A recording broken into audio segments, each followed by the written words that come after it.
After completing the crocheting, we will move on to making the pattern. The patterns for the male and female versions are different. Let's first learn how to make the pattern for the male version. I'll divide this into the main part pattern and the sleeve pattern. We'll start by making the main part pattern. First, sew the gold edge. There are a total of 3. 2 of them need to be attached with non-woven fabric. Please watch as I demonstrate.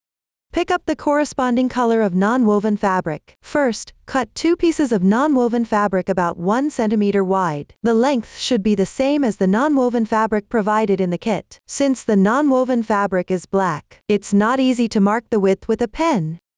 You can first cut a strip of paper, about 1 centimeter wide, and then use it to match up with the non-woven fabric for cutting. The method is quite simple, so I won't demonstrate it here. After cutting, proceed with attaching it. Place the main part of the garment with the right side facing up. The side with slip stitch marks should be at the back. That is, the side with the chain spaces. Then take one of the non-woven fabric strips and start from a point slightly beside the left sleeve.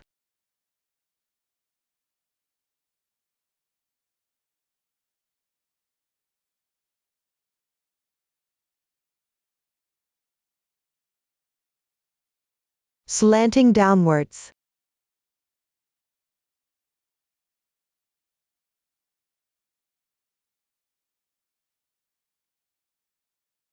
To create an arc like this,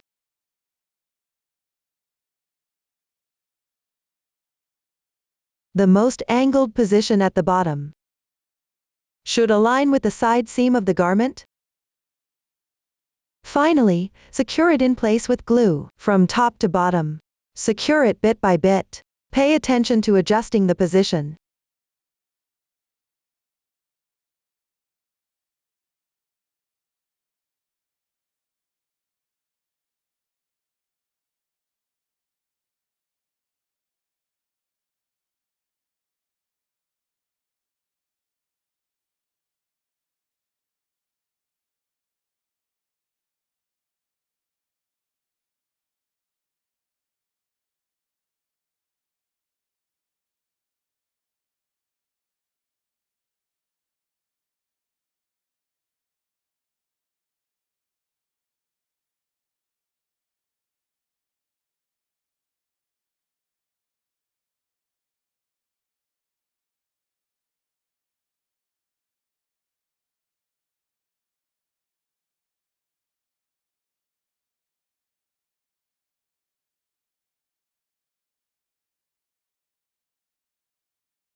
After completing, cut off the excess non-woven fabric at the bottom.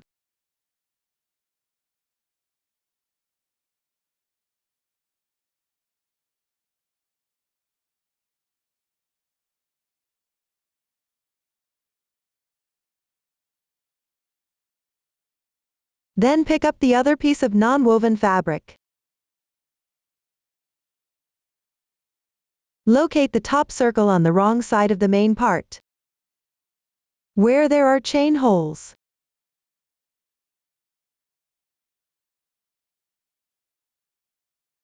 Wrap around the sides of the previous non-woven fabric, and secure it with glue in a circular motion. Mindful that the position of this non-woven fabric does not cover the holes.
Cut off the excess parts in the same way.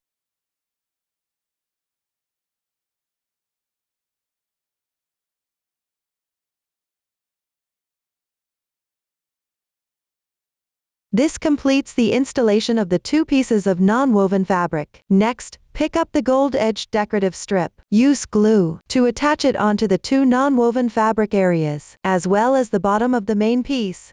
Here, start by attaching it to the bottom of the main part. Install it by going around in a circle. At the angled non-woven fabric section, stick it just above the circular area. Do not overlap. The method is relatively simple, so I won't demonstrate it. When you secure it, make sure the beginning and ending of the decorative strip are firmly fixed. That concludes the explanation of the gold-edged decoration. Next, we'll sew on the beads. Here, I will explain it in 3 layers from bottom to top. Let's start by sewing the first layer. You can see that it consists of individual triangle shapes. Inside each triangle, there are 2 smaller triangles. Here, we'll first use a water-soluble pen to mark the position of each triangle, and then sew them together. I'll demonstrate this using a small sample. Both sides of the main piece have 4 triangles each. Let's start by marking the positions of the front triangles. Locate the 5th circle from the top. Find the angled gold edge. Mark a dot in the hole to its right.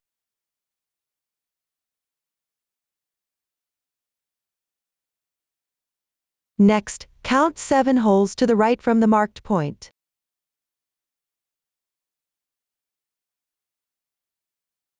And make another dot. Then count upwards 3 rounds.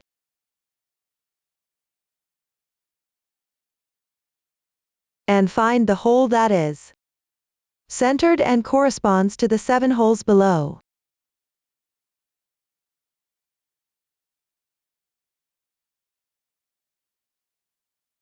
Make a dot there. Now connect the 3 dots to form a triangle. Don't connect the bottom part yet.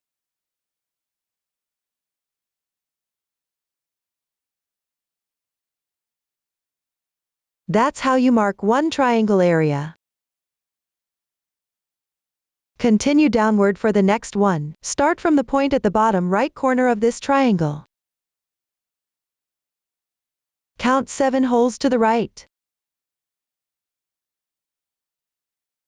And mark it.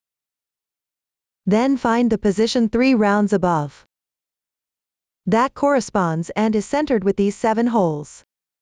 Draw another triangle here.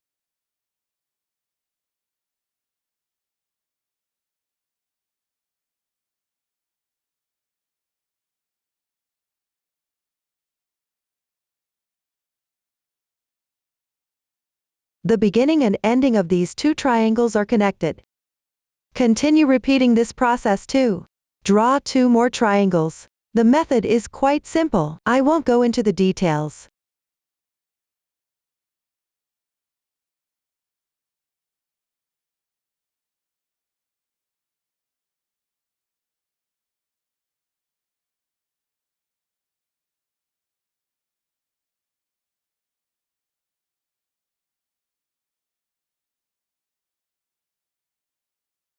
After completing, skip 2 holes to the right. Then move to the wrong side. Follow the previous method, and continue to draw 4 triangles. The technique is pretty simple, so I won't demonstrate it here. My sample swatch already has this part done. After finishing here, the bottom right corner of the edge triangle will also be next to the angled gold edge. This way, the position of the triangle is marked. Next, pick up the gold thread. Take a length of about 1 meter. Remove 2 strands.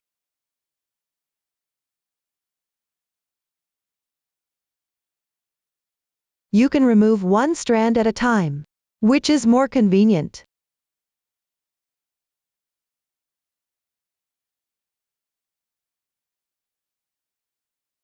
After completing, combine the two strands. Here we use a beading needle to sew. Insert the thread into the needle.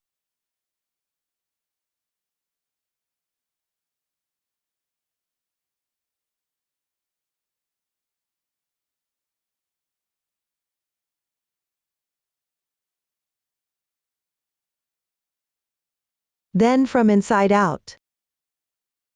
Insert into the lower left corner of the first triangle on the left side.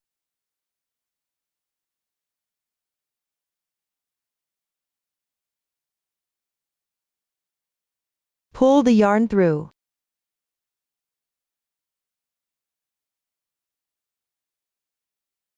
Leave a long tail.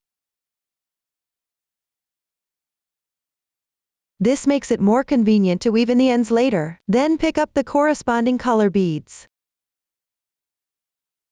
Refer specifically to the chart or actual project. Here, insert 10 beads.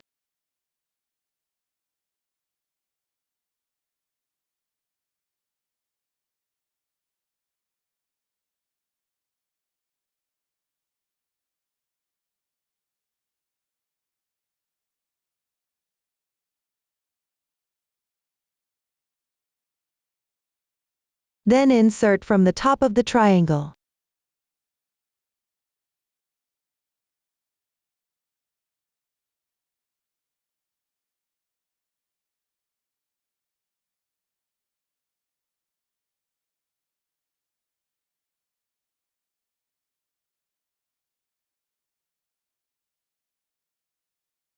On the actual piece, one side of the triangle can lay flat with 10 beads. The fabric on my sample is a bit larger.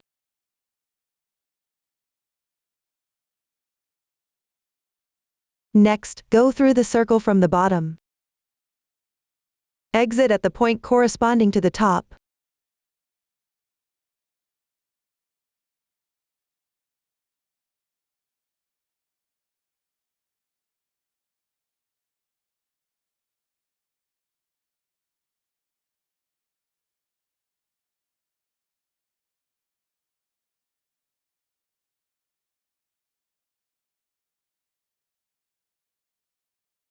Insert 5 beads.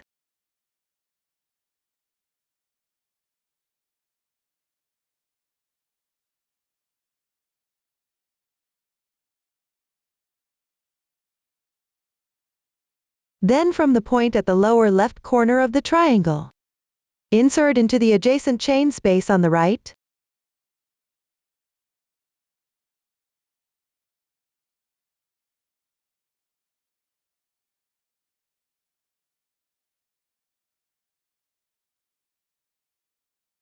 Then exit from the adjacent chain space on the right.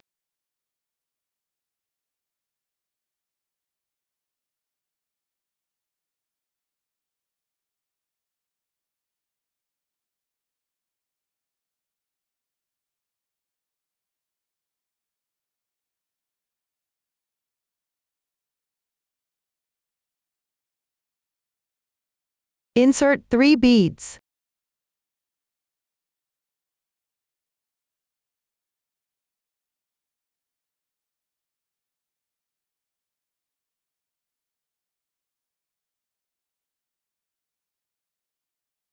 From the circle above, insert into the chain space corresponding to the previous top.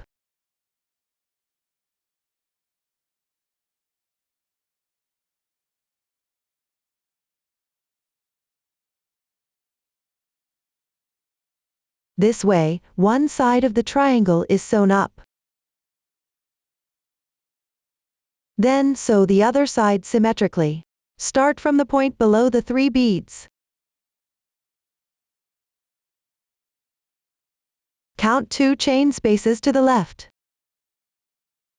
Exit from this chain space.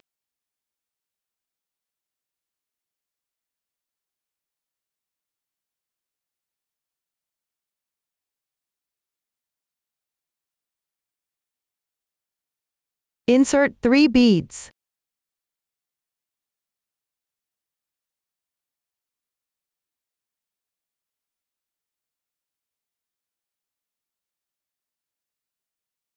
From the circle above, insert into the top of the previous 3 beads.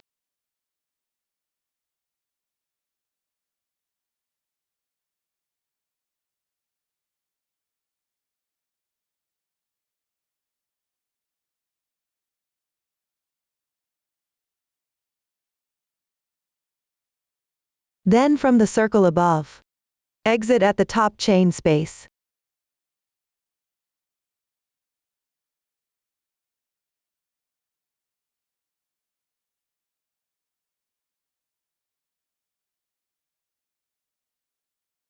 Insert 5 beads.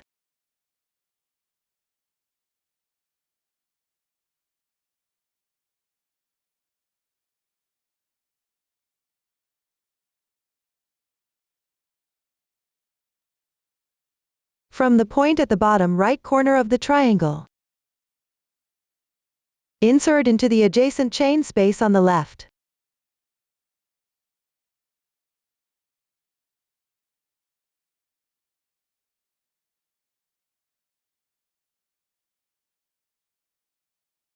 After completing, exit from the marked point.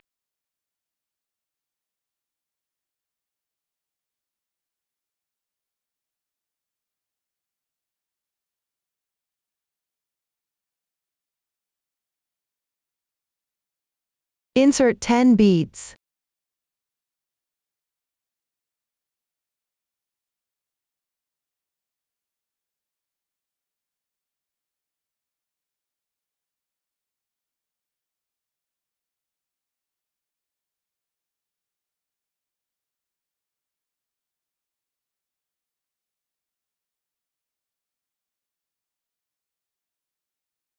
Then insert into the top of the triangle.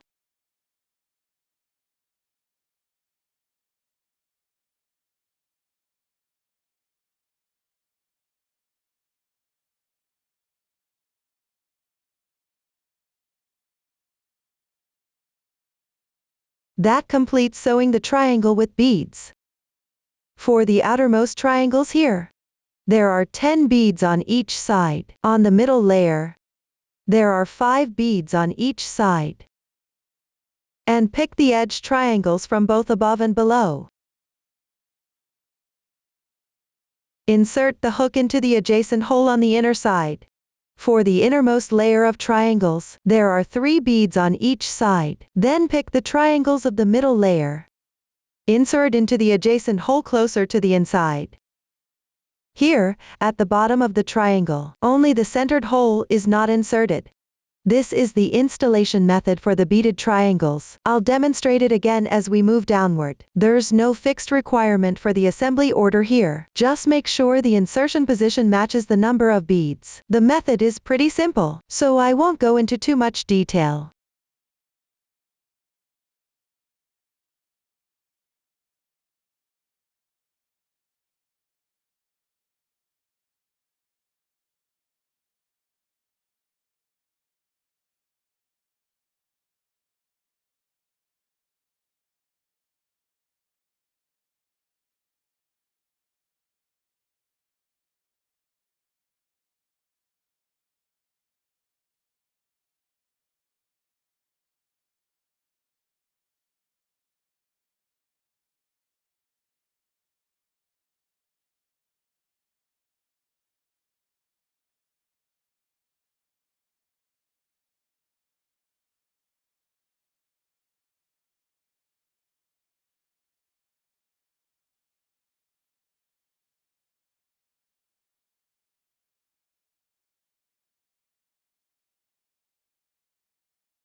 Once it's done, continue downward using this method. Sew the beads onto the remaining triangles. I won't demonstrate further from here. If you run out of yarn while sewing, you can join a new yarn. Here, I'll demonstrate the method with a small sample. Take the previous yarn and leave about 5 centimeters in length.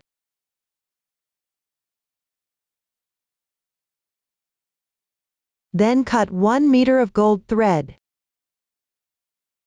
Extract 2 strands and combine them together. Tie a double knot at the bottom to secure both ends.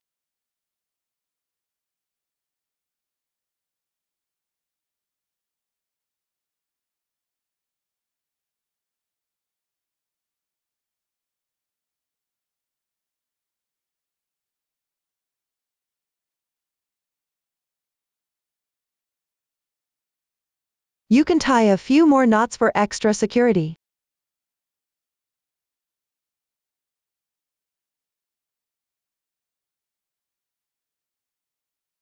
The excess tail can be hidden inside the fabric with a needle. That's how you complete joining the yarn.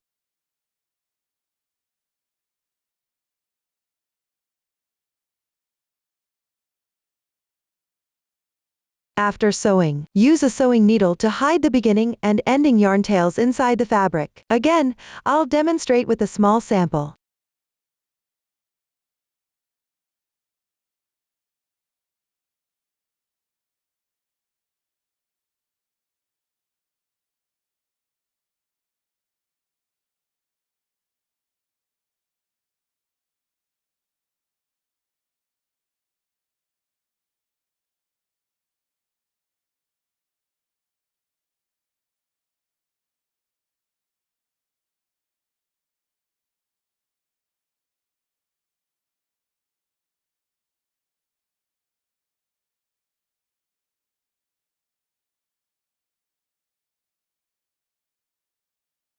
You can find a few points and wrap a few times for better results. This will make it more secure. Cut off the excess tails when done. Hide the tail end using the same method.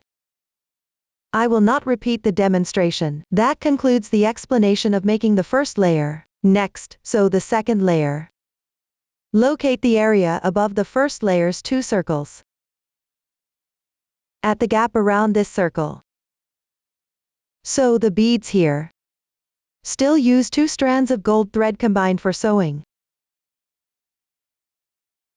Find the angled gold edge.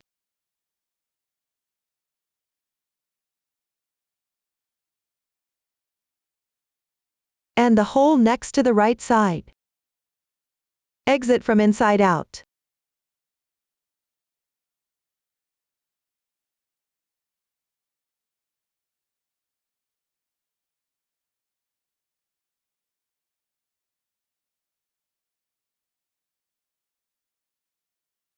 Pull the yarn through. Then place 1 blue bead. Followed by 6 red beads.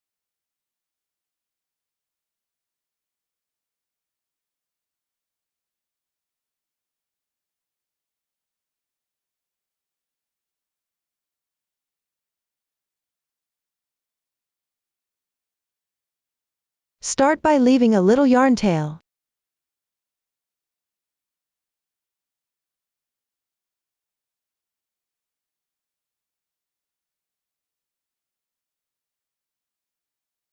Then place the beads against the fabric.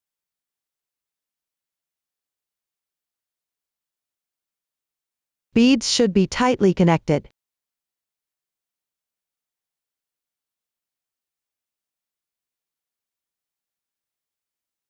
Insert through the corresponding hole on the fabric.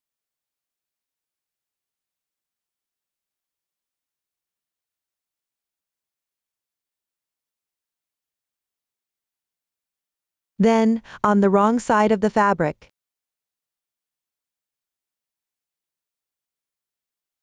at an adjacent position, secure it closely nearby.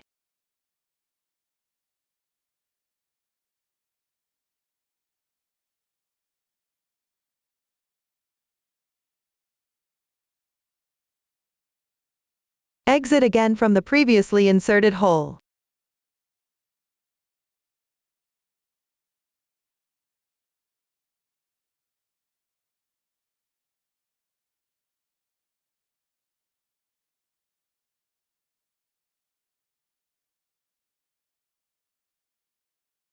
Next, draw through one blue bead.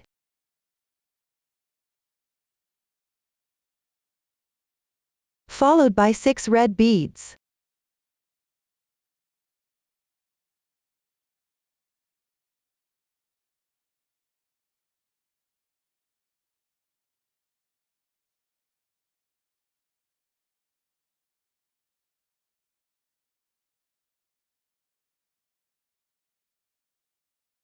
Then place against the fabric.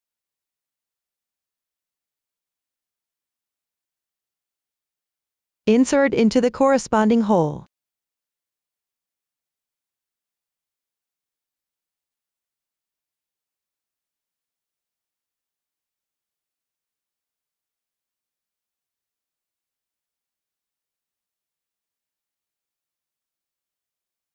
Secure well on the wrong side.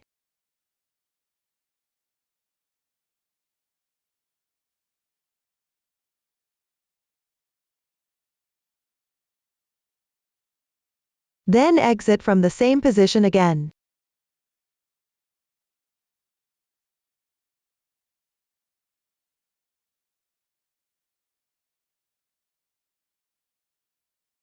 For the rest, follow the previous method. Along this circle of gaps.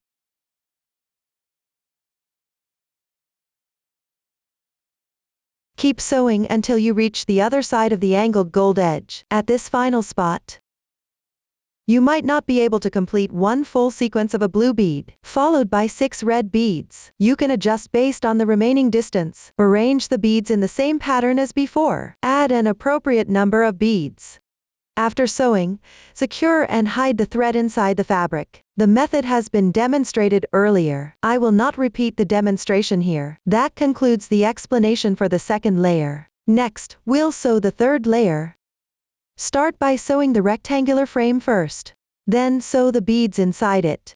Pick up about 1 meter of gold thread. Directly insert it into the sewing needle. You can also use a thin needle for sewing. Then find the circle above the second layer. Locate the position that corresponds to the top of the triangle on the left side of the first layer. Find the matching position.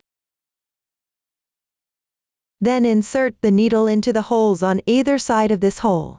Sew a horizontal line.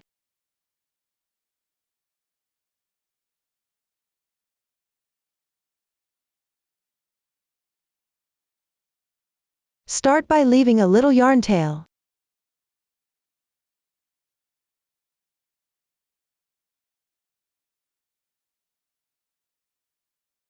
Then count upwards 4 rounds.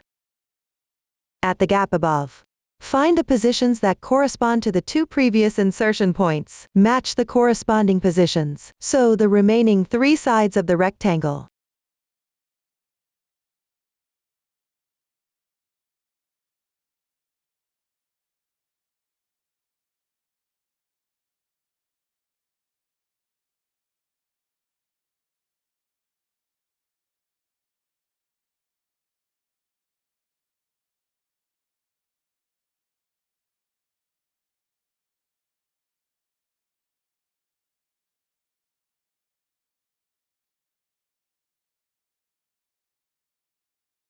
Since in my fabric here, the single crochets are quite angled, the sewn rectangle is slightly tilted. The actual frame should be fairly square. If your frame also turns out tilted, you can adjust the insertion position according to the actual situation. That's it, a rectangular frame is now sewn. Continue afterward. Skip one hole on the left. Insert the hook into the adjacent hole. Then at the second point on the left side, and 4 rounds above. Match the first and third points among the 3 corresponding points. Sew a rectangular frame.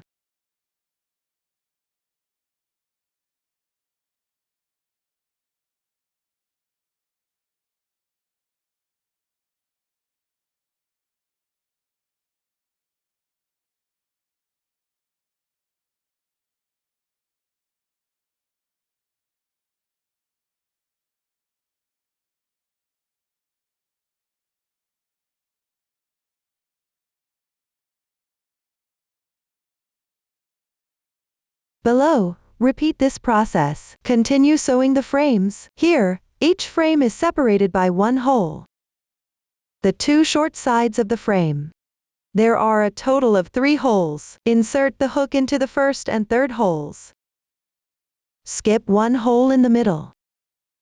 The method afterward is relatively simple. I will not continue demonstrating here. Everyone can follow this method, and keep sewing until you reach the other side of the angled edge. After completing, follow the previous method to hide the yarn tails inside the fabric. Once done, sew on the beads. The sewing technique is the same as before. It's just that the amount is different. Here, I'll use the finished product to explain the position and quantity. We are using 2 strands of gold thread combined. For sewing, you can see there are 2 rows of beads, above and below. On the top row, each one is inside a frame. Sew vertically 1 red and 1 blue bead. Sew 3 times. Note that the red bead is on top. The blue bead is at the bottom. Here, we pick 3 chain spaces from the short side of the frame and match them with the corresponding 3 chain spaces in the circle below. Insert the hook on the bottom row. Each is located at the edge spaces of the 3 chain spaces on the short side. Pick up the edge spaces in the circle above. Sew 1 blue bead for each. Then, select the centered hole on the short side. Pick the chain spaces on the upper edge. Angle to the left and right.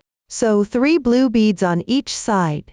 Inside each frame, the amount and position of beads are the same. Repeat this process. Everyone can complete the corresponding bead sewing by themselves. That concludes the explanation for the 3rd layer. Next, we will make the dragon. In the actual project, use gold thread. Here, it's done this way for clarity. I'll demonstrate using cotton yarn. Make a slip knit with the yarn.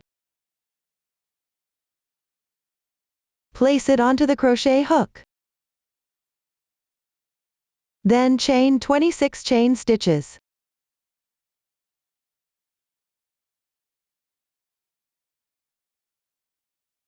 After completing, find the 4th chain stitch on the left side.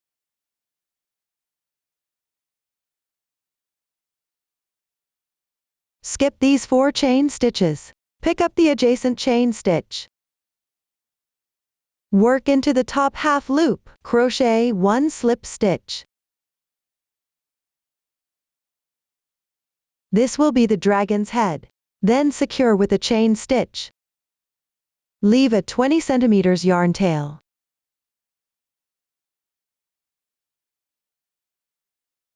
Break the yarn. Pull tight. Continue below using the same method. Crochet 2 more dragons. The technique is quite simple. I will not repeat the demonstration. After completion, proceed with assembly. Pick up an octagonal gold piece first. The side with small bumps on the gold piece is the right side. Place one of its edges horizontally. Then put the completed dragon on top. Position it above.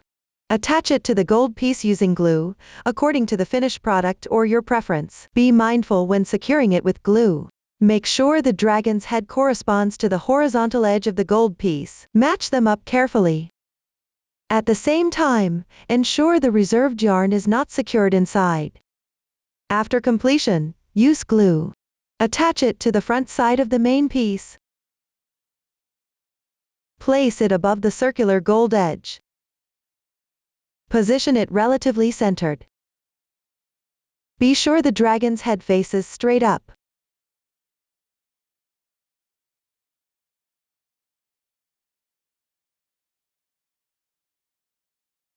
Here, hook the starting tail into the fabric.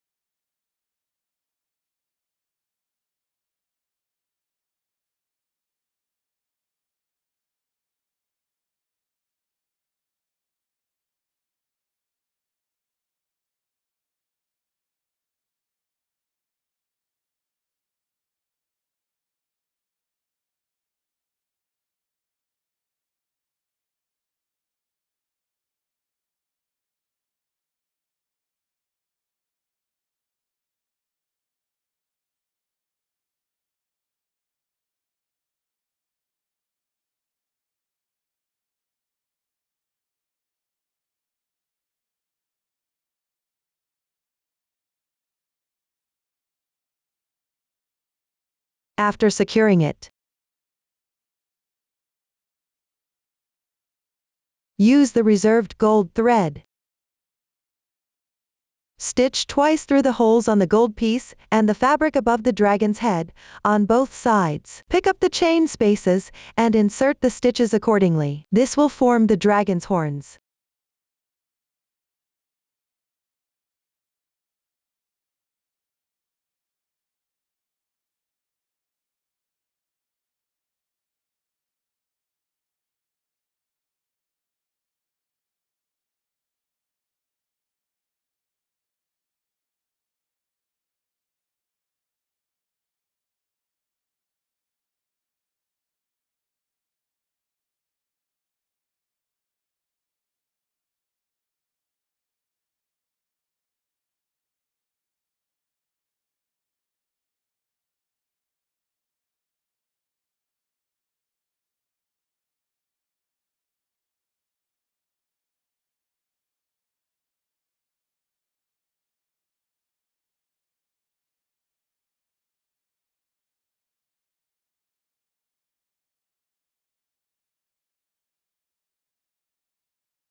Then sew the dragon's claws at the corresponding positions on the dragon's body. Simply sew them in the matching spots. Again, when inserting the needle, pick up the corresponding holes in the gold piece. Stitch twice in one insertion point.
After finishing, pass the thread to the wrong side. Weave it into the fabric to hide it.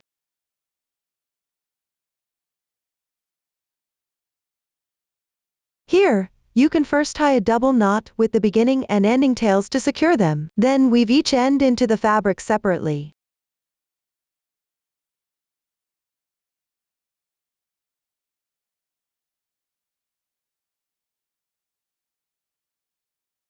The method for weaving in ends is quite simple, so I won't demonstrate it here. This way, the dragon on top is attached.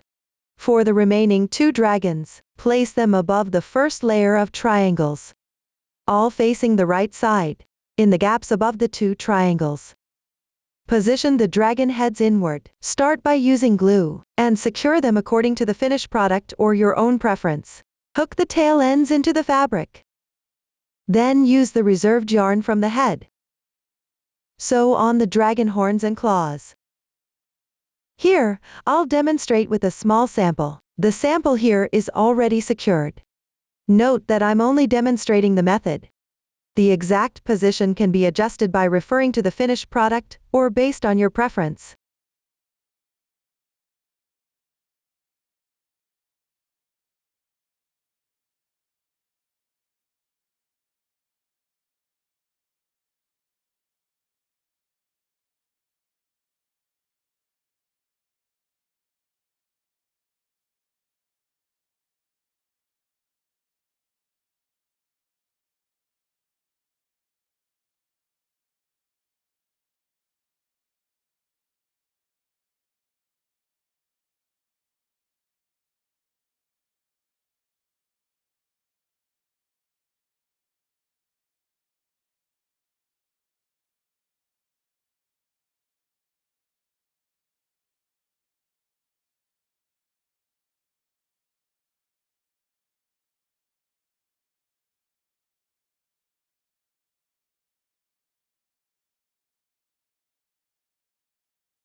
Continue in the same way. And move on to the next dragon, sewing the horns and claws. The method is quite simple, so I won't repeat the demonstration. Finally, hide the yarn tail inside the fabric. This concludes the explanation of the dragon part. At the same time, the pattern section for the main body of the garment is also complete. Next, we'll work on the sleeve patterns. Each sleeve has 2 rounds of patterns. Both are made with gold thread. Here, I'll work from the edge inward. Start with the first round. Crochet evenly in single crochet stitches. Use gold yarn.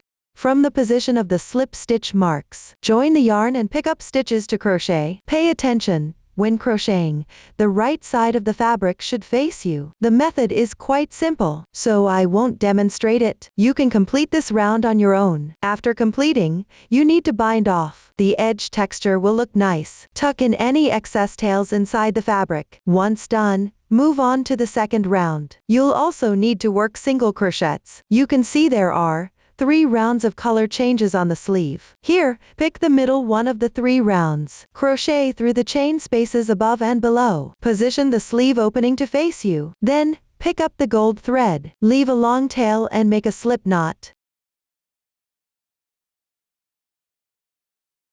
Next, locate the slip stitch marks on the sleeve. Insert into the middle round. The chain spaces above and below.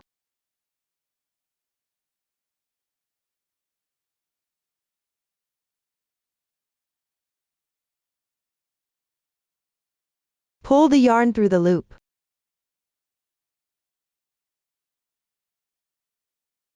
Adjust it slightly.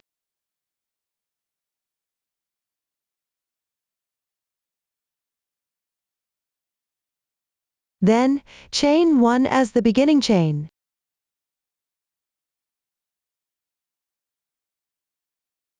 Next, from front to back.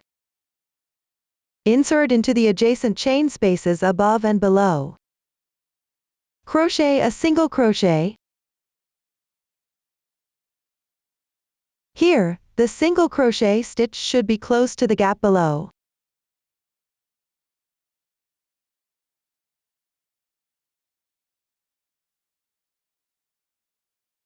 Once completed, continue onward. From front to back again. Insert into the adjacent chain spaces above and below. Work a single crochet. Similarly, keep the stitch close to the gap below. Continue downward using this method. Keep crocheting downward.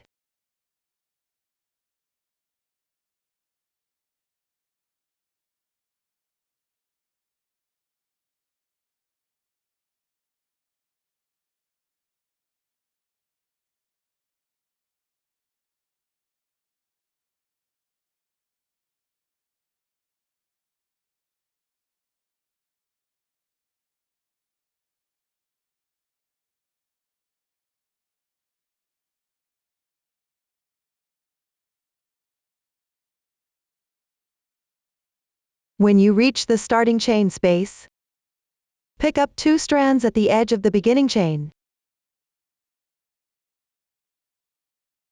Crochet a slip stitch. Do not pull too tight. Then, fasten off the yarn. Leave a long yarn tail.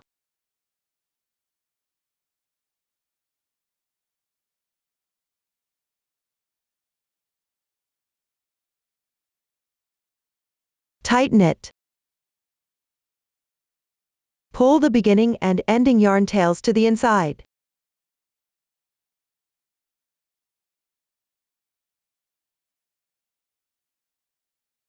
Tie the 2 yarn tails with a double knot to secure.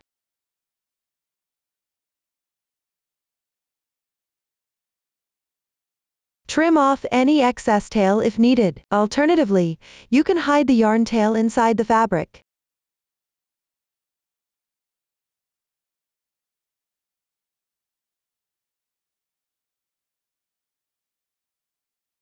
This completes the second round. Here, the wrong side of the single crochet is facing up. Match the braid with the gaps. This finishes the pattern for one sleeve. Continue downward using the same method. You can proceed to make the pattern for the other sleeve in the same way. The method is identical. It's relatively simple, so I won't repeat the demonstration. Up to this point, the explanation of the male version pattern is complete. Next, we will create the female version pattern. It also consists of the main body pattern and the sleeve pattern. The sleeve pattern is exactly the same as the male version, therefore, I won't go over it again. Next, I will explain the main body pattern. Here, the pattern still features a gold edge. It is made up of beads and dragons. Start by attaching the gold edge. The method is the same as the male version, so I won't demonstrate it again. Let me explain the technique instead. First, cut 2 strips of 1 cm wide black non-woven fabric. Then, locate the main piece. Find the centered position at the front. At a position spaced about 0.5 cm apart, below the neckline. Secure the non-woven fabric with glue. Continue securing it up to the 6th circle from the bottom. Here, the 2 pieces of non-woven fabric are slightly angled. The space between the bottom pieces of non-woven fabric is about 0.8 centimeters. After securing them in their corresponding positions, trim off any excess fabric. Once done, on the non-woven fabric, attach the gold edge decorative strip. Next, from the sides below the non-woven fabric, around the 6th circle from the bottom of the main piece, and the area above it, secure the decorative strip in a circular pattern. Once completed, along the bottommost circle of the main piece, fix the decorative strip. That concludes the explanation of the gold edge section. Moving downward, between these 2 circles of gold edges, pick the gaps above the 5th circle from the bottom. And sew beads following a specific pattern. All beads are sewn using 2 strands combined together. Here, sew a triangle in the centered position. Start sewing from the innermost layer outward. The innermost layer here consists of 3 beads. The ones on the left and right are blue. The centered one is red. Then directly pick the 2 points below to form a triangle. Next, pick the adjacent holes on the bottom left and right, and also the centered holes in the circle above. Sew triangles layer by layer. Pick the holes on the left and right, from the inside out. The number of beads is 3, 6, 9, 12. The colors are 1 row of red, 1 row of blue, alternating. After completing the triangle, start from one side, pick the adjacent, the corresponding chain spaces at the very top and bottom. Thread the beads in sequence. Sew about 10 to 11 beads here. The beads don't need to be secured tightly. As long as it lays flat, that's fine. It's the same pattern, 1 row of red, 1 row of blue, alternating. When you reach the back, follow the same method used for sewing the triangle. Sew an inverted triangle shape, and for this part, you only need to sew 4 layers of triangles. After completing it, continue sewing beads row by row at an angle. Keep sewing all the way to the other side of the front triangle. After finishing, above the triangle at the very front, sew 6 rows of small triangles. Each row of triangles has 2 beads on both the left and right sides. After completing it, continue sewing 2 rounds above the golden edge in this circle. Sew a diamond shape. There is 1 blue bead on the top and bottom, and 1 red bead on the left and right. There is a chain space between each diamond. The sewing method here is relatively simple, so I won't demonstrate it. That concludes the explanation of the bead section. Finally, crochet 2 dragons. Then attach them to the sides of the 2 vertical golden edges. At the same time, use the reserved yarn to sew on the dragon horns and claws. For reference, the shape and position can be based on the finished product. You can also make adjustments according to your preference. That concludes the explanation of the dragon section. At the same time, the female version pattern has also been fully explained. Next, we will make the shawl collar. Similarly, I will divide it into 3 parts: the main body, the edging, and the pattern for explanation. Start with crocheting the main body. Begin with the foundation chain. Then work back and forth along this starting row, crocheting upward. Continue working back and forth along the starting chain. Crochet row by row, going up in a back and forth motion. After completing the corresponding number of rows, you need to divide it into 2 pieces, left and right. Work each piece separately, crocheting upwards. Once done, crochet 2 rounds along the edges. Finally, sew the pattern onto the fabric pieces. The stitch techniques used are the same as before. Please watch me demonstrate. Start by picking up the corresponding yarn. Refer specifically to the actual project or chart for details. Use the casting on method reference from the main part of the garment. Start with 25 chain stitches. The method is quite simple, so I won't go into detailed explanations.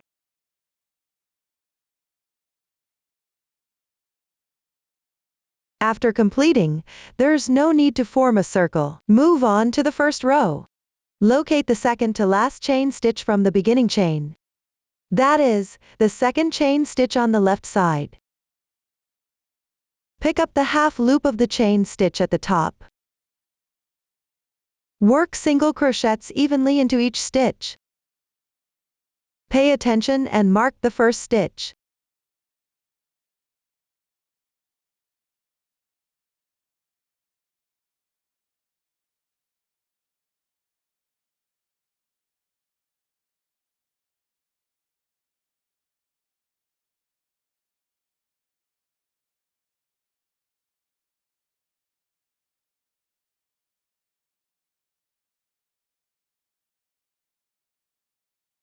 After completing the last chain stitch position, the first row is done. Now move on to the second row. Start with a turning chain. Turn the fabric counterclockwise. Then pick up the stitches from the row below. Work single crochets evenly into each stitch. Continue all the way down to the third to last stitch.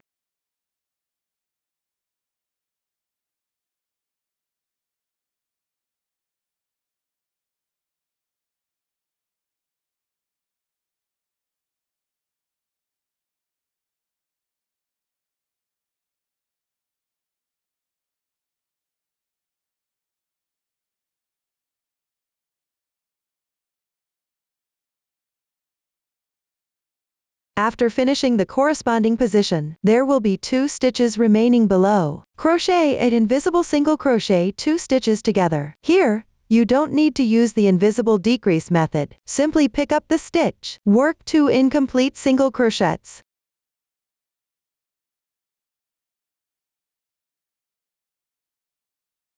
Then yarn over and draw through all loops on the hook once.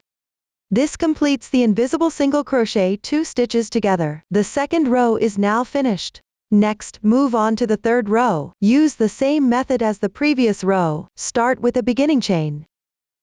Turn over the fabric. Then pick up each stitch and work single crochets correspondingly. Keep working until you reach the third to last stitch position.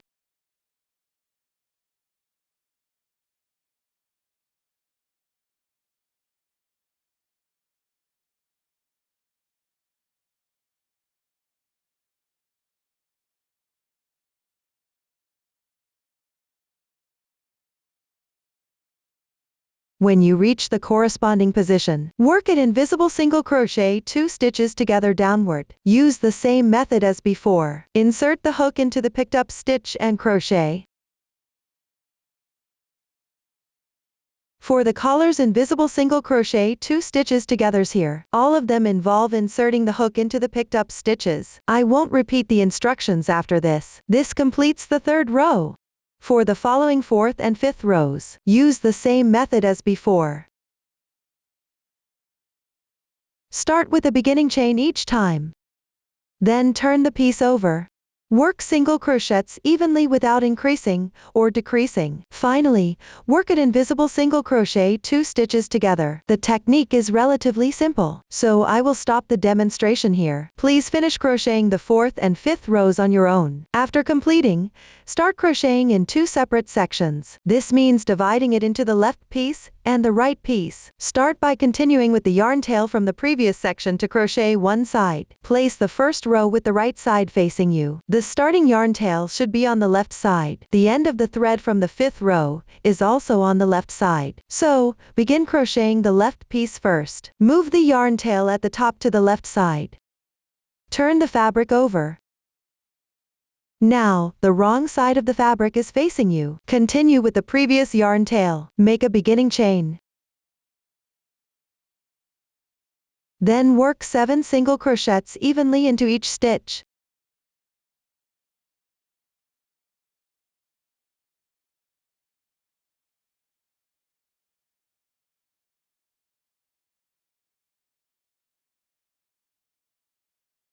Follow with 1 invisible single crochet 2 stitches together. This completes the first row of the left piece. Leave the remaining part unworked. Make another beginning chain. Turn the piece over again. Crochet 1 invisible single crochet 2 stitches together.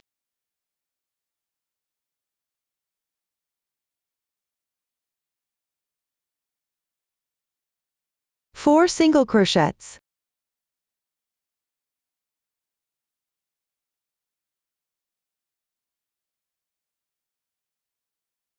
One invisible single crochet 2 stitches together. This completes the second row. Continue working downward. For the following steps, you can refer to the chart directly. Just crochet the corresponding stitches as shown. All stitch techniques have been demonstrated earlier, so I won't continue demonstrating here. Please finish crocheting the remaining part of the left piece on your own. After completing the required number of rows, fasten off the yarn. You can hide the yarn tail while crocheting the edging. That concludes the explanation for crocheting the left piece. Next, move on to crocheting the right piece. The method is identical to that of the left piece. Just maintain symmetry in the stitches. Pick up the same color yarn. Make a slip knot. With the right side of the first row of the left piece facing you. Locate its right edge. Skip the first 2 stitches on the left side. Insert the hook under the next stitch. Draw the yarn through the loop. Adjust slightly. Then make a beginning chain. Crochet 1 invisible single crochet 2 stitches together next. Pay attention to weaving in the yarn tail.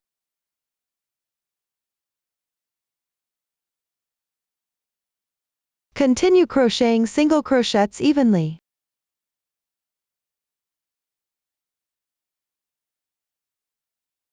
Finish with the last stitch. The first row is now complete. You can see both pieces now.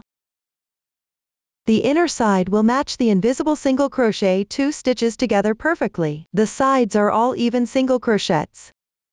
Both sides have an identical stitch count. Continue working back and forth for the right piece. You can refer to the chart for the stitch pattern, or you can crochet symmetrically based on the left piece. The method is quite simple, so I won't demonstrate it here. After completing the right piece, fasten off the yarn. That concludes the explanation for the right piece. Next, we will crochet the edging. Pick up the corresponding yarn. Refer specifically to the actual project or the chart. Make a slip knot with the yarn. I'll start crocheting from the beginning chain side. Place the main piece with the first row of neat texture facing up. Then locate the starting chain. At the far right chain stitch, pick up the remaining half of the chain. This is the entry position for the single crochet on this side. Insert the hook. Crochet 2 single crochets into the same stitch.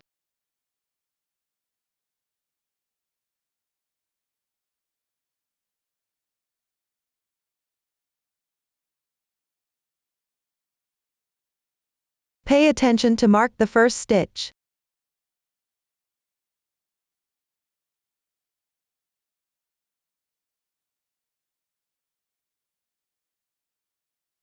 After completing, pick up the remaining half of the chain stitches. Work one single crochet into each stitch in sequence.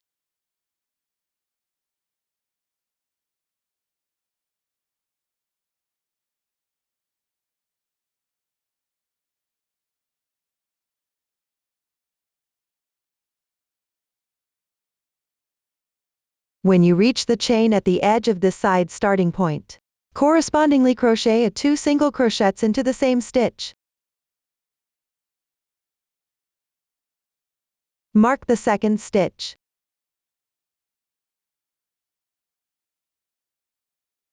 Continue picking up the holes along the edge of each row downward. Work one single crochet into each hole correspondingly.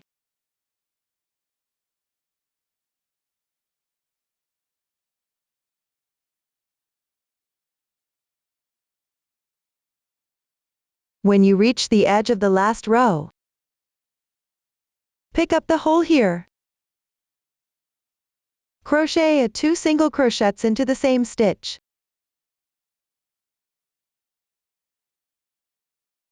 Mark the second stitch.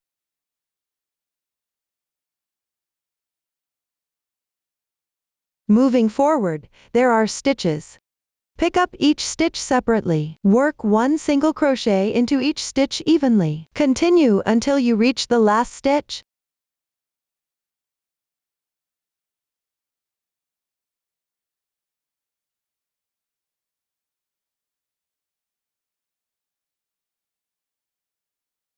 When you arrive at the position of the last stitch, correspondingly crochet 2 single crochets into the same stitch.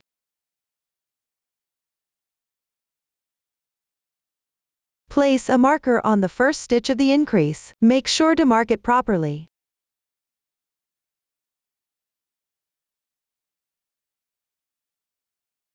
For the next row, start from the edge again. Pick up the chain spaces along the edge. Work single crochets evenly into each picked up stitch. When you encounter the 2 single crochet positions that create an interval between the left and right fabric pieces, pick up the corresponding stitches and work single crochets. The crochet method for the following part should be symmetrical to the previous section. Begin by picking up the chain spaces on the edge. Work single crochets correspondingly into each picked up stitch. When you reach the last row, pick up both ends and work 2 single crochets into the same stitch on each.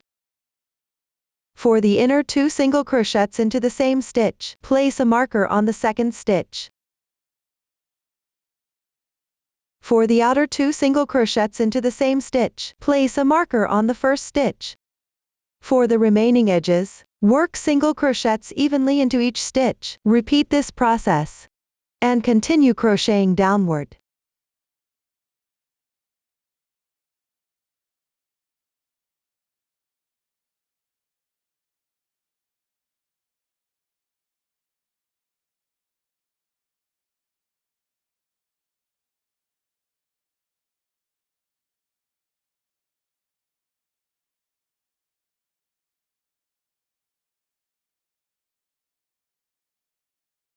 After finishing the first row of edges, join with a slip stitch to the first stitch.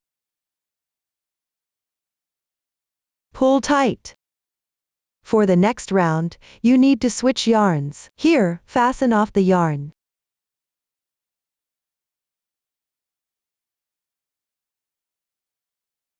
Hide the yarn tail inside the fabric. That completes the first round. Now move on to crochet the second round. Use gold yarn for this round and work according to the marked positions. Work 3 single crochets into the same stitch. For the remaining positions, work one single crochet into each stitch correspondingly. The stitch technique is quite simple, so I won't demonstrate it here. Start by using the previous foundation chain method. Pick up any stitch and insert the hook. Then crochet as usual. When you're done, make sure to bind off. Finally, tuck the yarn tail into the fabric, refer to the table, and complete the crocheting for round 2 on your own. That concludes the explanation of the edging section. Next, we will sew the motifs. There are no fixed requirements for the shape of the motifs, so you can refer to the finished product or adjust according to your preference. To start, you can use a water-soluble pen on the right side of the fabric to draw the corresponding shapes and quantities of the motifs. After completion, use gold thread for sewing. Here, I'm demonstrating with a small swatch. Pick up the gold thread below, thread it into a needle. You can use a thin needle for sewing. Then, sew along the drawn shape. Insert the needle from back to front. Leave a little yarn tail. Then bring it back to the wrong side at the corresponding position. Tie a double knot with the starting yarn tail to secure it.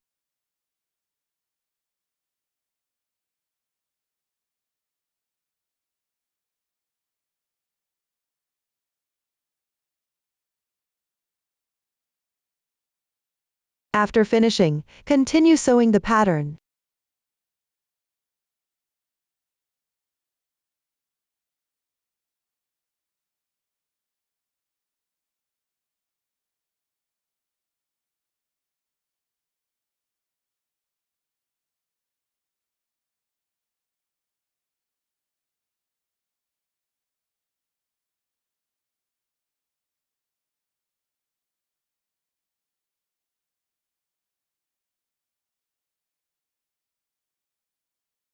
Once done, use the needle to bring the yarn through the inside of the fabric to the starting position of the next pattern. This completes one pattern. The method for sewing the remaining patterns is the same. I won't demonstrate it further. Up to this point, the entire cape collar making process has been explained. Next, we will make the hat. Here are the male version and female version. The making method for the main part of the hat is the same. It's just that some areas and accessories are different. Here, I will first demonstrate the making of the male version hat. Start by crocheting the main piece for the first 3 rounds. The method is identical to that used for the head. I won't go into detailed explanations or demonstrations. Please refer to the chart and complete the first 3 rounds on your own. After completing, crochet rows 4 to 8. Here, it's divided into 2 sections from the middle for crocheting. These are section 1 and section 2. Each section is worked back and forth. The method is similar to the left and right pieces of the main part of the collar. First, join the yarn where you left off. Crochet the stitch pattern for our 4 in section 1 as shown in the chart. After completing it, leave the remaining part unworked for now. Later, crochet back and forth for our 5 or 8. Fasten off the yarn after completion. Then, attach the yarn again, on the right side, at the remaining area on the left side of section 1. Insert the hook and start crocheting section 2. Here, follow the stitch patterns for our 4 or 8 as shown in the chart. Don't cut the yarn after completion. It will be joined later. The stitch techniques used here have been demonstrated before, so I won't demonstrate them again. Moving forward, everyone can refer to the chart. Crochet section 1 and section 2 accordingly. After crocheting our 4 or 8, you can move on. Next, crochet the 9th round. In this round, you need to join the 2 sections together. Here, I'll demonstrate the method using a small sample. Continue with the remaining yarn end from section 2. First, pick up from the start of section 1. Make a slip stitch. Pull tight. Then make a beginning chain. Afterward, refer to the chart and crochet accordingly.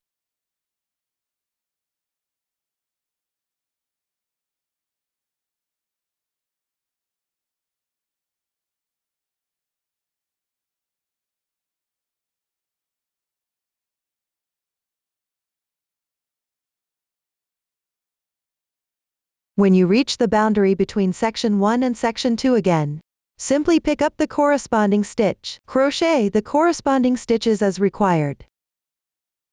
While crocheting, hide the yarn tail from section 1.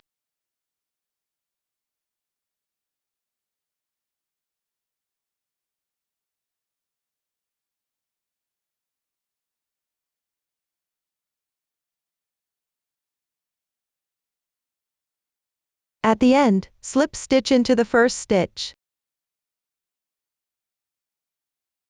Pull tight. This completes the 9th round. At the same time, the two sections are now joined together. Continue crocheting in rounds for the 10th and 11th rounds. Similarly, there are no special stitches for these two rounds. You can directly refer to the chart for crocheting. I won't demonstrate this part here. Do not cut the yarn after completing these rounds. That concludes the main part of the hat. Next, we will crochet the brim. The brim is divided into an upper part and a lower part. Start with the upper part, continuing from the previous yarn tail. Make sure the right side of the upper part faces out. To do this, you'll need to turn the main fabric over. Place the main part with the wrong side facing you. Then pick up a round of stitches. Work in half stitches. You can see that each stitch has 2 loops. The loop closer to you is the front loop. The loop farther away is the back loop. For this round, crochet into the back loops only.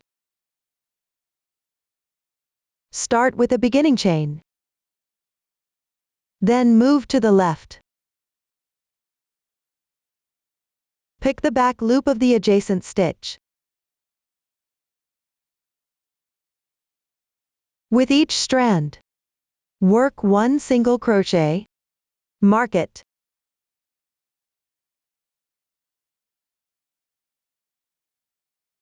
After completing, continue. Pick up the back loop of each stitch and work single crochets correspondingly.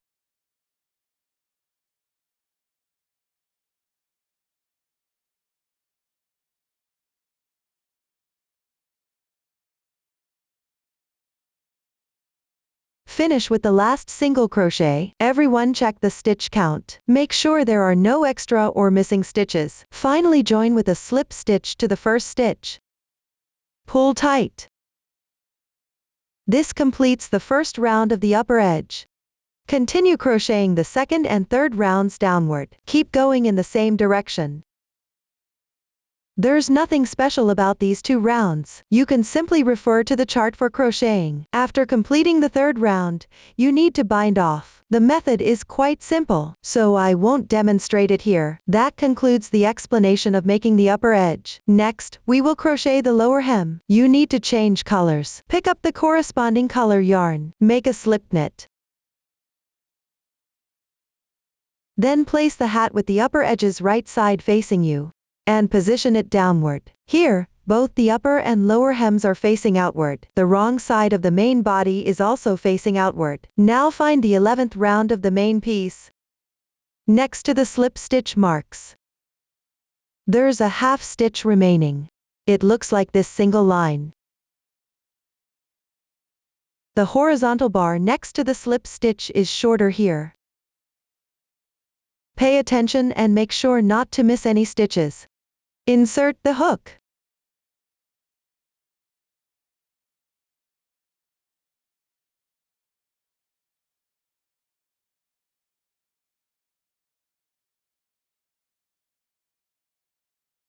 Then, starting from right to left, crochet even single crochets without increasing or decreasing. The method is relatively simple. I won't continue demonstrating here. While crocheting, remember to weave in the yarn tails. The lower hem has 2 rounds. After crocheting is finished, you need to bind off. Continue on your own to complete the crocheting of the lower hem. That concludes the explanation for the lower hem section. At the same time, the main part of the male version hat has also been explained. Next, we will make and attach decorations. Let's start with the decorations for the brim of the hat. There's a circle of braids formed by gold thread. The braid is created by crocheting slip stitches. Here, I'll demonstrate the method using a small sample. Pick up the gold yarn, make a slip knit. Pick up the main piece Ensure the right side of the brim is facing you. Then locate the gap between the top and bottom hem of the hat. Find the insertion point on the lower hem. Start crocheting from the spot marked by the slip stitch traces. Insert your hook into the corresponding chain space. Draw the gold yarn through. Adjust it slightly. Then move to the left. Crochet slip stitches correspondingly into each stitch. Don't make the slip stitches too tight here. Continue downward. Pick up the chain spaces respectively. Crochet slip stitches.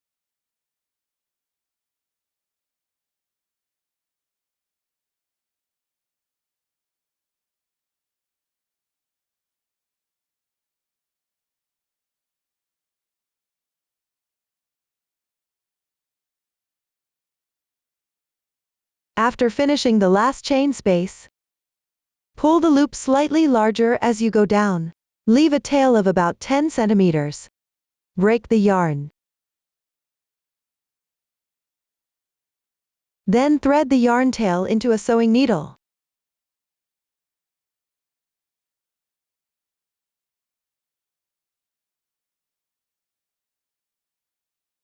Find the first chain on the left side. Pick it up from bottom to top.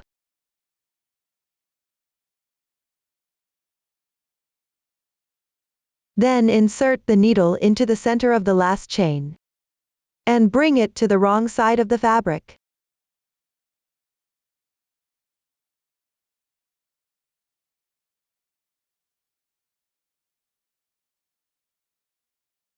Finally, tie the beginning and ending yarn tails with a double knot to secure.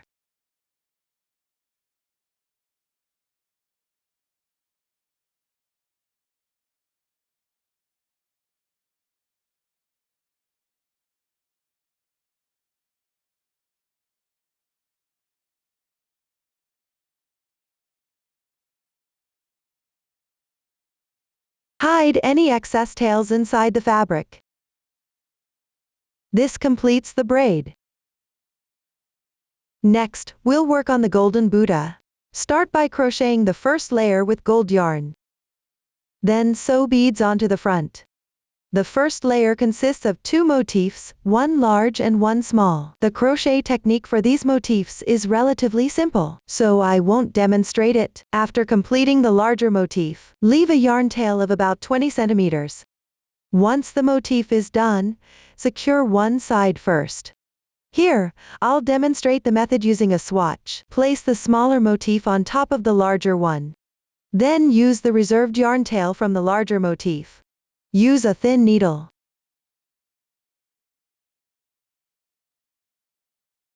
To sew 2-3 stitches and secure the small motif in place.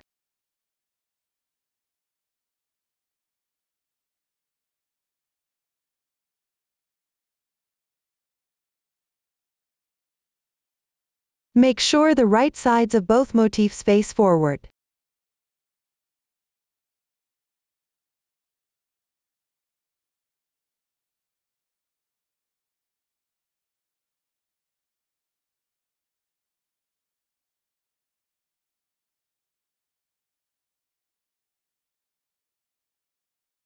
After finishing, weave the yarn tail to the wrong side.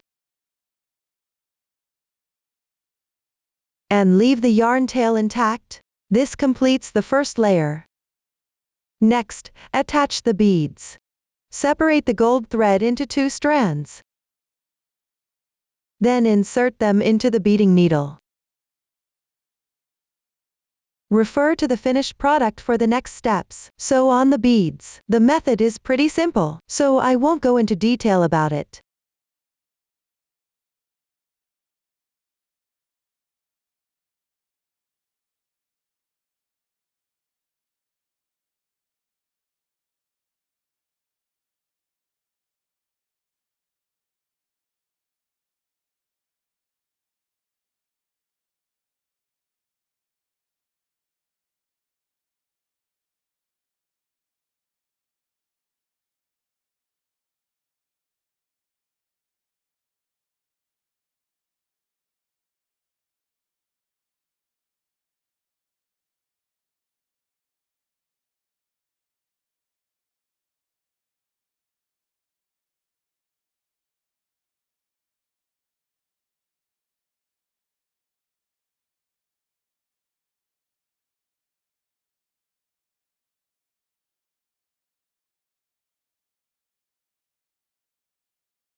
After finishing, take both yarn tails to the wrong side, and tie a knot to secure them.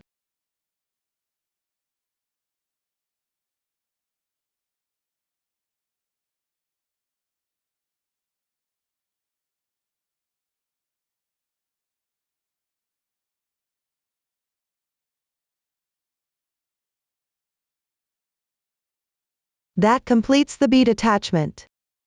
Next, use the remaining yarn to attach the gold Buddha charm to the center front of the hat. Place the top part of the hat with chain spaces on both sides. Then between the upper and lower brims, sew on the gold Buddha charm. Here, the small motif of the gold Buddha should face upward. There's no specific requirement for the sewing method, just make sure it's sewn on securely.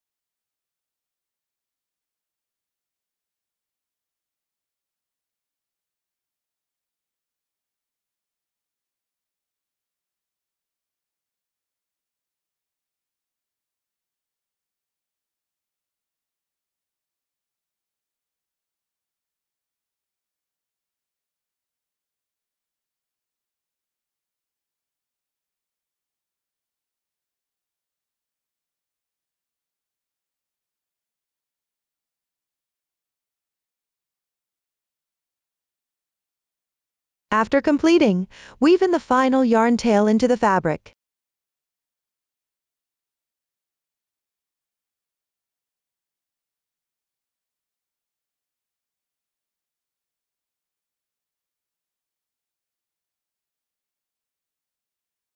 You can hide a few extra stitches if needed.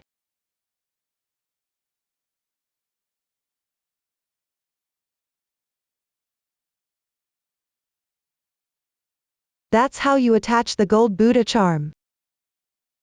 Next, we'll make the hat top embellishment. Start by sewing a thread onto the main body of the hat, then thread the beads through the center. I'll demonstrate the method using a swatch here. Pick up a yarn in the same color as the main piece. Take a length of about 4 meters. Thread it into a darning needle. Fold it in half at the ends. Then locate both ends of the opening on the main piece. From the edges, approximately 1 centimeter in, pick up the corresponding holes from the hat top's round 2 and the edge holes of the main piece's round 11. Proceed to thread through them in sequence. Continue threading until you reach about 1 centimeter away from the other side of the opening. There's no specific requirement for the number of times you thread here, just fill up this area.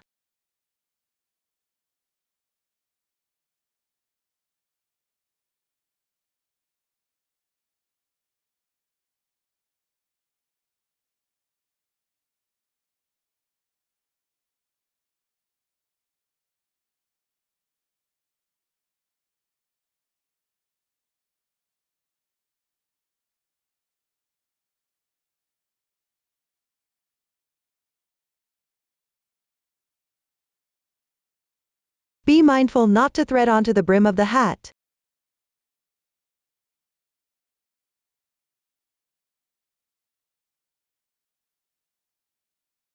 Also, don't pull the yarn too tight.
After completing, bring the yarn back to the starting position.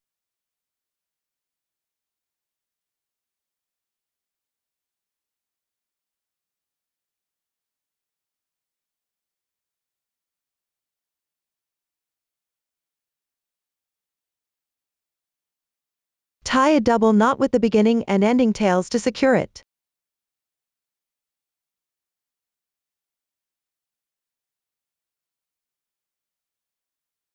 Hide the excess tails inside the fabric, or trim them off if preferred. Repeat the same method on the other side for threading.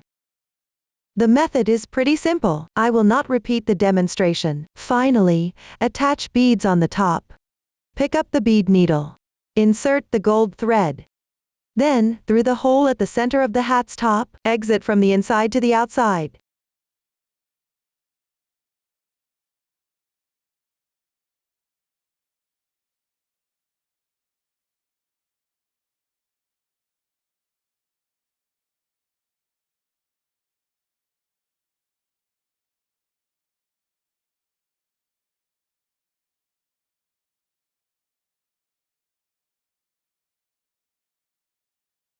Leaving a little yarn tail.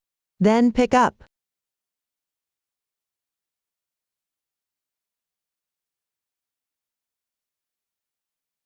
Two large white beads and two gold beads. Alternate them in a staggered pattern. Place the large bead at the bottom.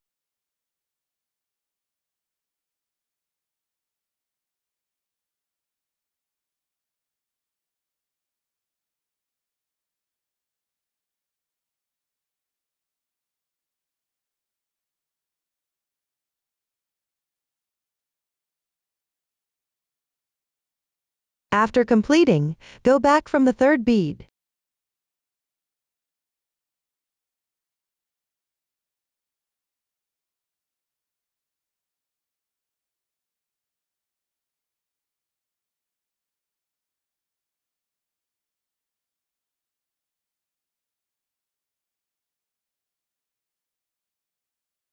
Tie a double knot with the beginning and ending yarn tails to secure.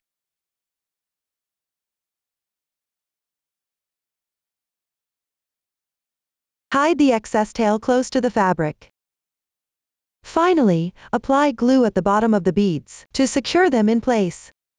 The method is quite simple, so I won't demonstrate it here. That concludes the explanation for making the male version of the hat. Next, let's make the female version of the hat. It consists of the main part and accessories, just like the male version. The making method for the main part is similar to the male version. However, the stitch technique for the brim is slightly different. The way to make it, as well as the stitch patterns, have been demonstrated earlier, so I won't go into detailed explanations or demonstrations here. Please refer to the table and the previous demonstrations. You can complete the main part on your own. After completing the main part, attach the accessories. There are brim accessories and top of the hat accessories. Let's start with the brim accessory. Here we use 2 strands of gold yarn. Pick up the gap from the second to last round of the brim. String the beads one by one. Between the beads, leave an interval of about 4 single crochets. Everyone can start sewing the beads using the method of leaving 4 stitches in between. When you reach the end and there is still some distance left, count the number of stitches. If dividing by 4 stitches doesn't result in an even distribution, you can add 1 more stitch, or skip 1 stitch as an interval. As long as it looks roughly even, that's fine. The method is quite simple. I won't demonstrate it. Next, let's make the top of the hat accessory. Use the same color yarn as the hat top. On both sides of the opening, thread the yarn sequentially. The method is the same as threading for the male version hat top. I won't go into detail about it.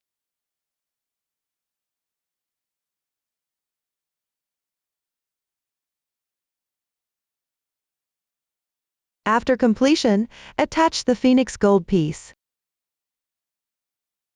Here, pick up the gold piece first, with the right side facing up.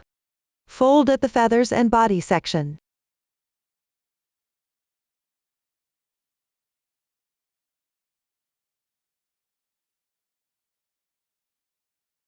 Then create an arc on the wings.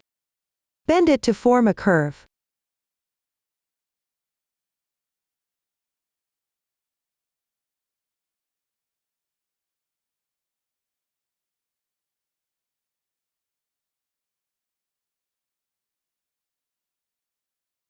After finishing, apply glue along the upper edge of the brim.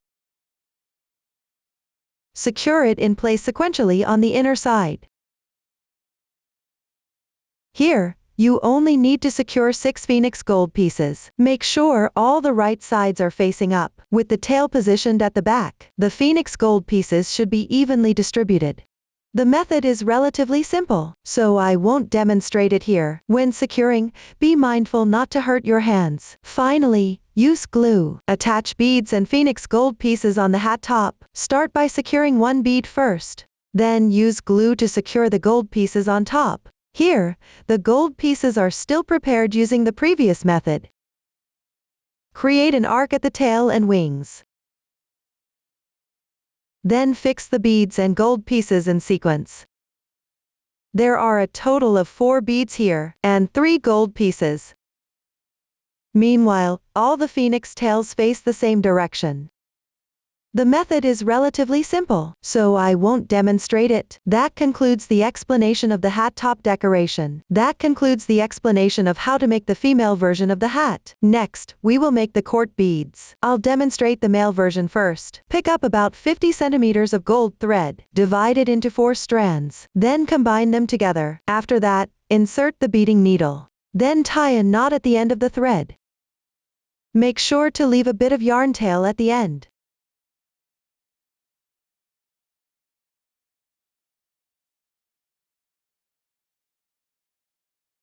Once done, string 10 white beads.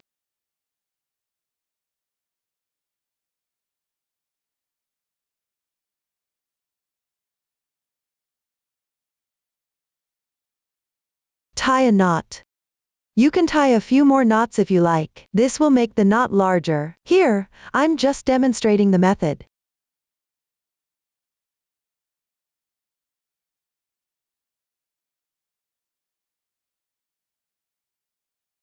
Then string 10 blue beads.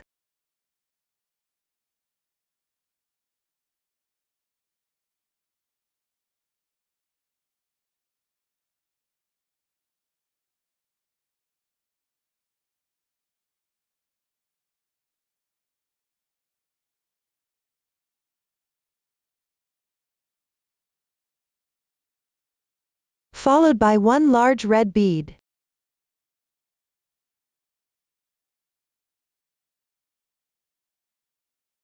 Then thread back through the blue beads.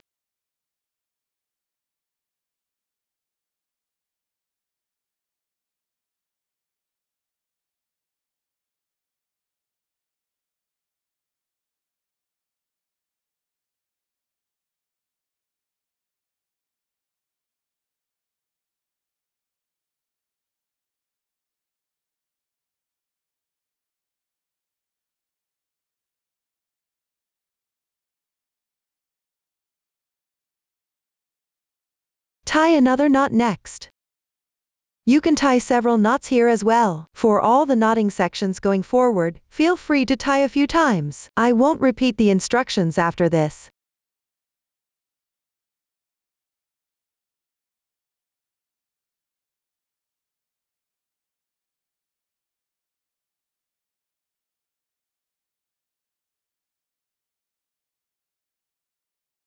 After completing, string 7 white beads.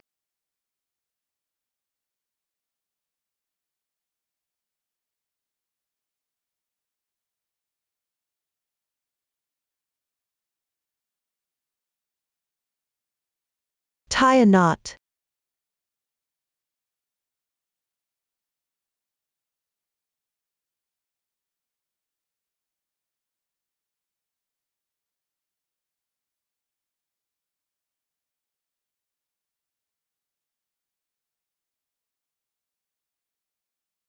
Next, string 10 blue beads, followed by 1 red bead.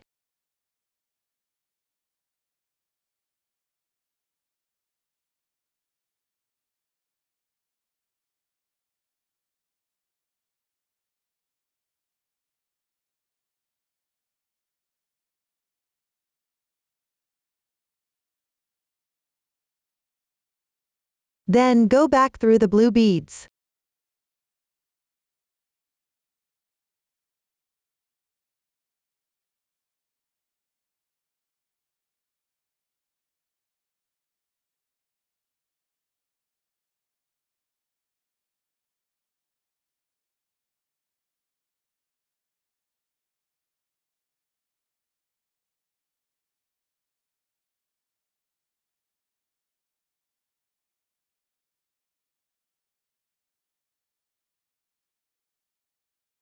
After finishing, tie another knot.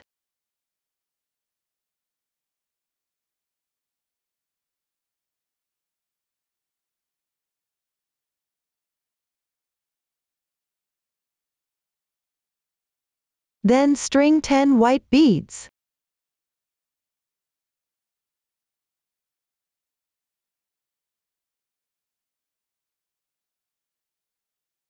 Followed by 1 red bead.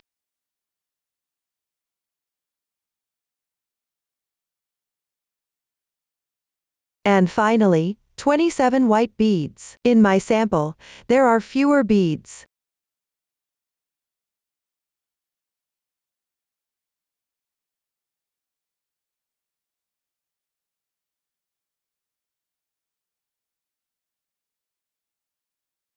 After completion, add 1 red bead.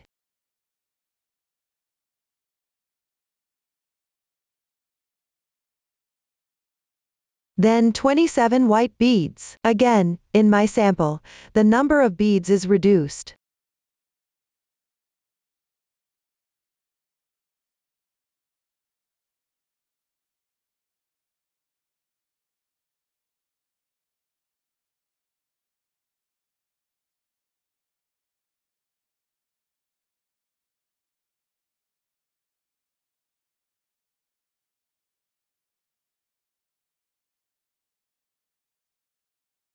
Next, 1 red bead.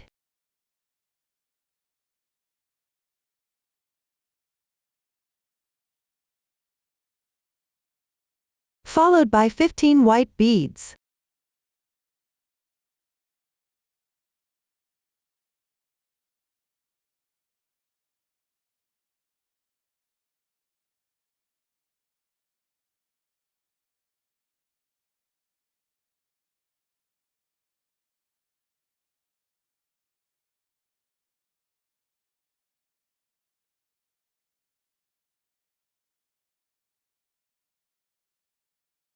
Tie a knot.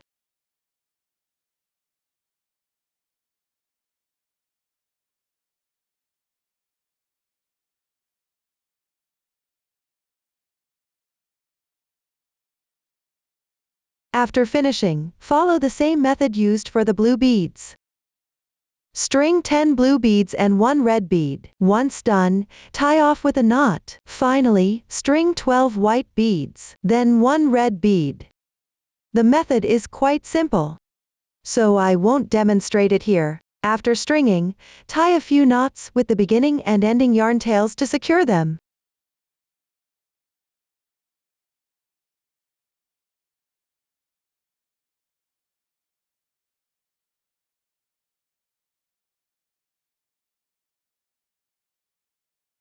Trim off the excess tails.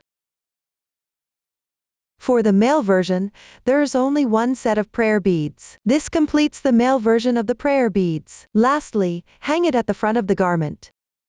Next, we'll make the female version of the prayer beads. There are a total of 3 strings. One of them is exactly the same as the male version, so I won't go over it again or demonstrate it here. The method for the remaining 2 strings is the same. Use 27 small red beads each. Alternate them with large white beads. Repeat this sequence 4 times. Secure the beginning and ending yarn tails with a double knot. The method is quite simple, so I won't demonstrate it. Finally, hang them on the clothes. The red beads need to be threaded through the sleeves. That concludes the explanation for the bead part. Now let's make the facial features. Start by shaping with the same color yarn used for the head. For the male version, use the yarn from the beginning of the crocheting. I'll randomly pick a color from the sample swatch for demonstration. Thread the yarn into a darning needle. Then, at the back of the head, find a few spots and pass the needle through a couple of times.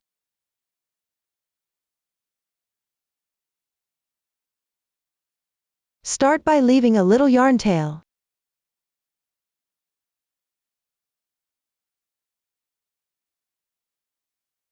Then bring the yarn to the front. Here where the fabric protrudes.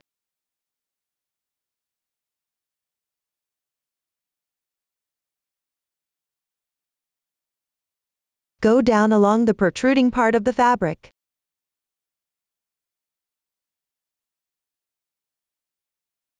And insert the needle from the edge. Stitch to make the protruding area even more prominent.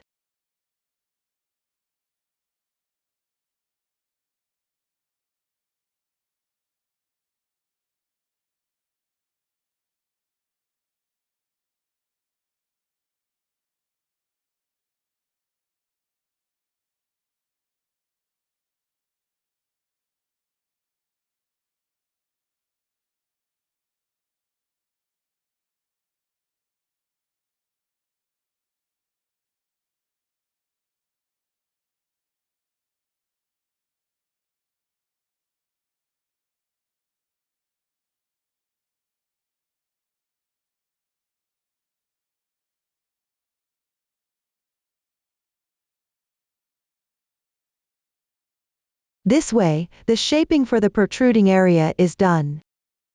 Go down to the 9th round of the head.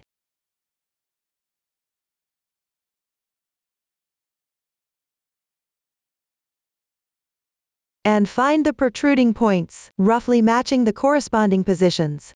Insert the needle.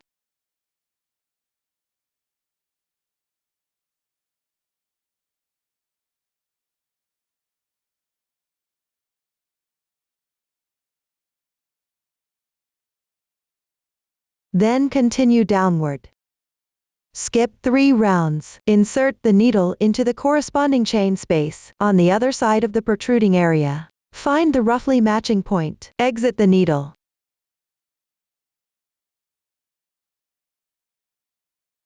From the chain space corresponding to the 9th round, insert the needle.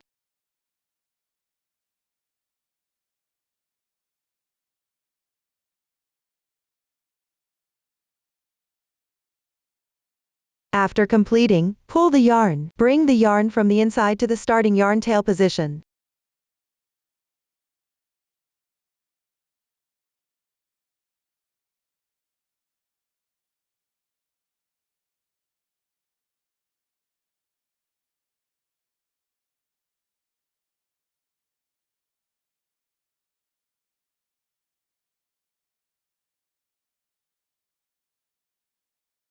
Tie a double knot to secure the beginning and ending tails.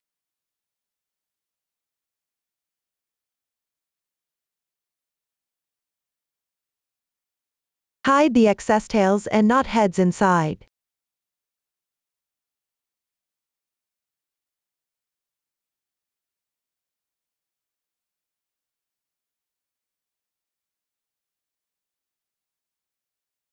This completes the shaping process. It forms a shape similar to a V shape. Next, below the V shape, at the indented position, pull out one strand of black yarn. The method for pulling the yarn is the same as with the gold thread. Sew a vertical line and 2 diagonal lines. The length is approximately 0.5 centimeters. My sample swatch is slightly larger, so the sewing length is a bit longer.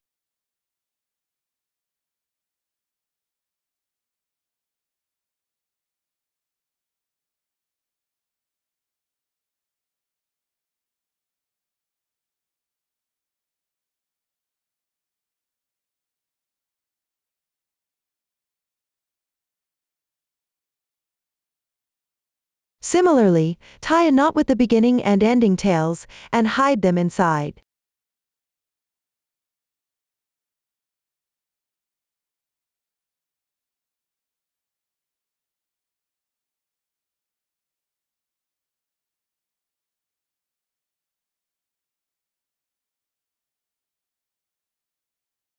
below, on top of this vertical line.